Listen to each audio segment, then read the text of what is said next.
Hey everyone, welcome back to Wireless Solutions. In this video, I will show you how to get AI notification summaries on your Android phone.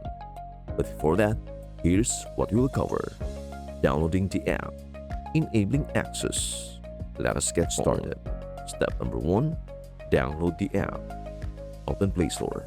Search Notification History Log. Download and open the app. Step number 2. Enabling access.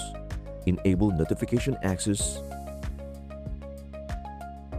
and after that, we will just wait for some notifications in your phone to pop up, and this app will notify you or even summarize your notifications.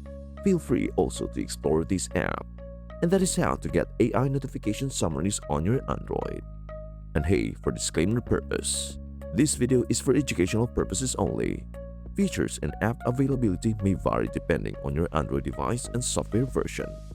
Always review app permissions and privacy settings before use. And that's it. If this video helped you out, please do like, share, and subscribe to Wireless Solutions for more smart Android tips and tricks. Got any questions? Please drop them in the comments below. Thank you so much for watching, and we hope to see you in the next video. Bye for now.